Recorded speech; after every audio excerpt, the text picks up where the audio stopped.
చాలా ఏళ్ల క్రితం ఒక అడవిలో అన్ని జంతువులు కలిసిమెలిసి ఆనందంగా జీవించేవి. ఒకరితో ఒకరు శత్రుత్వం లేకుండా, భయం లేకుండా అన్ని జాతుల జంతువులు ఆహ్లాదకరమైన వాతావరణంలో బాధ అంటే ఏమిటో తెలియకుండా ఉండేవి. చల్లని చెట్ల నీడలో అడవిలో ఉన్న చెరువులోని తీయటి నీరు తాగుతూ ఆ జంతువులు కాలం గడిపేవి. అయితే ఒకనాడు జంతువులన్నీ నిద్రిస్తున్న సమయంలో ఒక భూతం ఆ చెరువులోకి వచ్చి చేరి అక్కడే మకాం పెట్టేసింది. భూతం చెరువులోకి చేరిందన్న సంగతి పాపం జంతువులు పసిగట్టలేకపోయాయి. ఇక అప్పటి నుండి ఏదైనా జంతువు నీరు తాగడానికి చెరువులోకి వెళ్తే ఆ భూతం చటుక్కుని నీటిలోంచి లేచి ఆ జంతువుని పట్టుకుని చంపి తినేసేది. ముందు ఈ విషయం జంతువులు గమనించలేదు. కానీ రోజులు గడుస్తున్న కొద్దీ వాటి సంఖ్య తగ్గిపోతుండడంతో జంతువులలో కలకలం రేగింది. అయినా ఏమీ చెయ్యలేని నిస్సహాయత. ఎందుకంటే వాటి సంఖ్య ఏ కారణం వల్ల తగ్గుతుందో ఎవ్వరికీ తెలియలేదు. ఇంతలో ఒక కోతిమొక ఒకటి ఆ అడవికి వచ్చింది. దూరం నుండి ప్రయాణం చేసి రావడం వల్ల బాగా అలసిపోయిన కోతులన్నీ ముందుగా చెరువు దగ్గరకు వెళ్ళాయి. తలతలా మెరుస్తున్న నీటిని చూసి గెంతులు వేస్తూ చిన్న కోతులు చెరువు వద్దకు వెళ్లబోయాయి. కానీ ఆ కోతిమొకలో అందరికంటే తెలివైన ఒక ముసలి కోతికి ఏదో సందేహం కలిగి వాటిని ఆపింది. పిల్లలు, కాస్త నిదానించండి. మీకు దాహంగా ఉందని నాకు తెలుసు.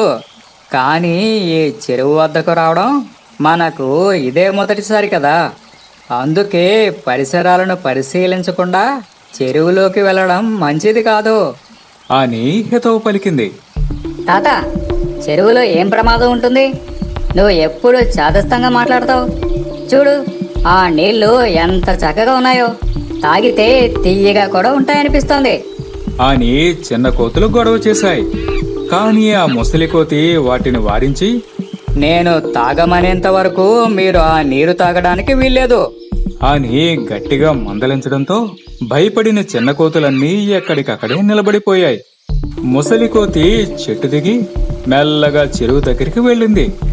చెరువు చుట్టుప్రక్కల ఉన్న తడి నేల మీద వందల కొద్దీ కాలి గుర్తులు కనిపించాయి. ఓ, జంతువులన్నీ చెరువులో నీళ్లు తాగడానికి వస్తాయన్నమాట అని అనుకుంటూ మరికొంచెం ముందుకు వెళ్ళింది.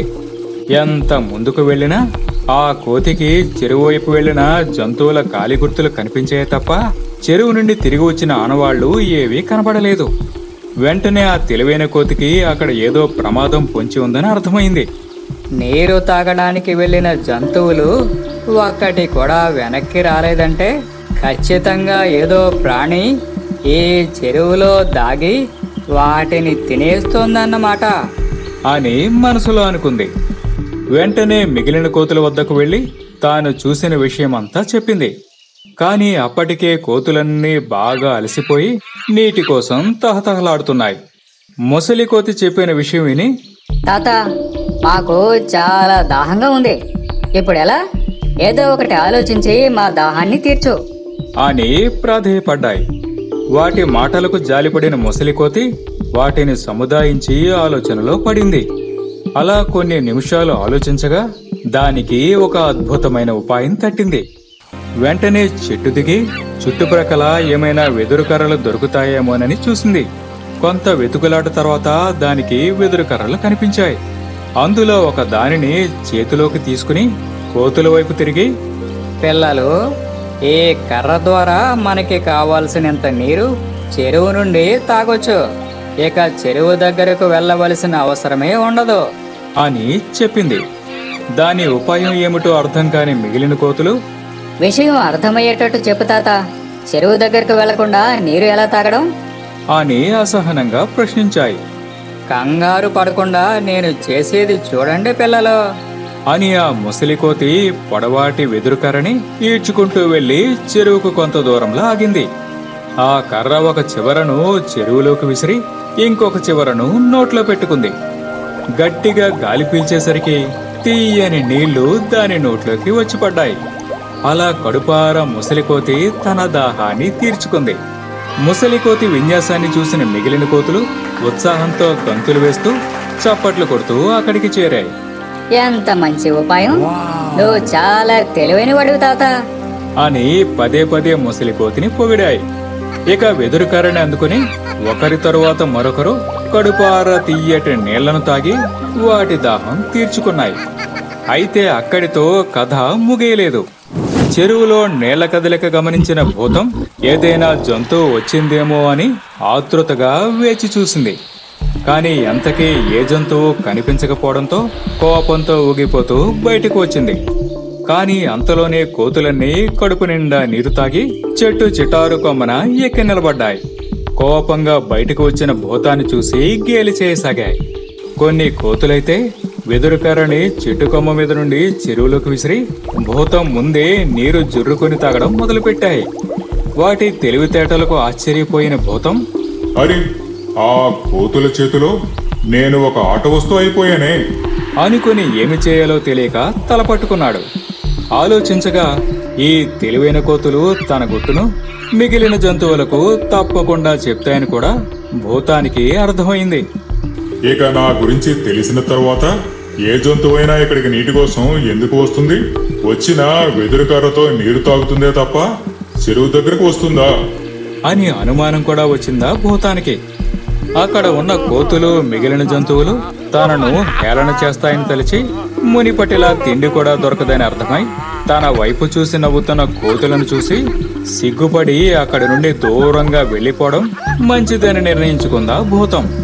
అనుకున్నదే తడవుగా అవమాన భారంతో తలదించుకుని పరుగున ఆ చెరువు నుండి బయటకు వచ్చి మాయమైపోయింది.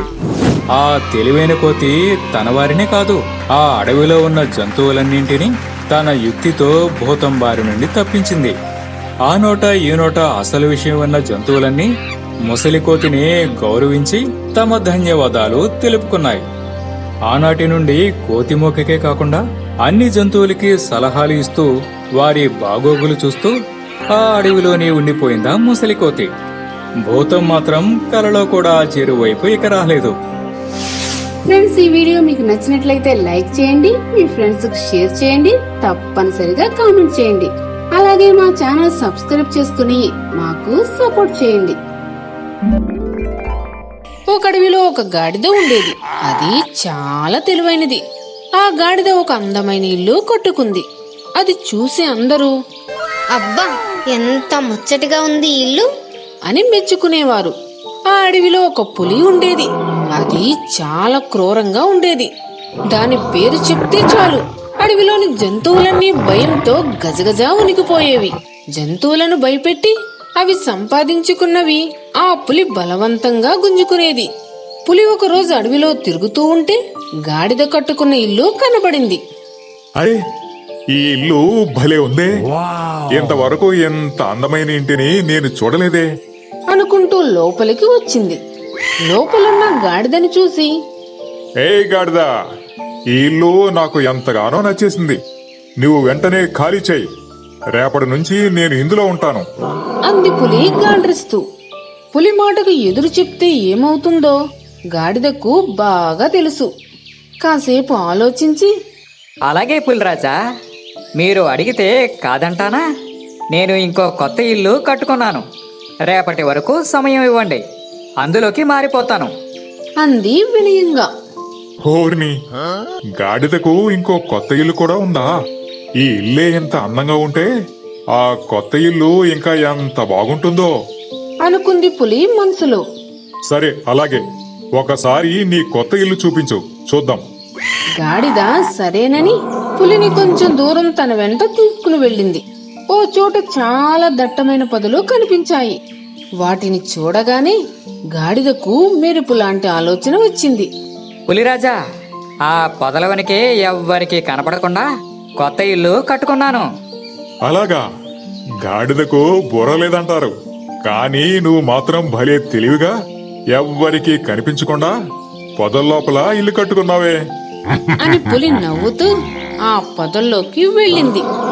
ఆ పొదల వెనుక ఒక పెద్ద లోతైన లోయ ఉంది.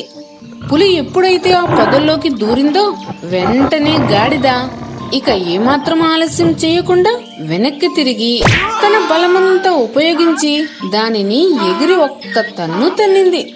అంతే, ఆ దెబ్బకు పులి బంతిలాగా గాలిలో ఎగిరి దబీమని లోయలో పడిపోయింది. విషయం తెలిసి అడవిలోని జంతువులన్నీ పులి పీడ విరగడైనందుకు ఆనందంతో ఎగిరి గంతులు వేశాయి. గాడిదను ఎత్తుకుని అడవంతా ఊరేగించాయి. ఫ్రెండ్స్, ఈ వీడియో మీకు నచ్చినట్లయితే లైక్ చేయండి, మీ ఫ్రెండ్స్ కు షేర్ చేయండి, తప్పనిసరిగా కామెంట్ చేయండి. అలాగే మా ఛానల్ సబ్స్క్రైబ్ చేసుకుని మాకు సపోర్ట్ చేయండి.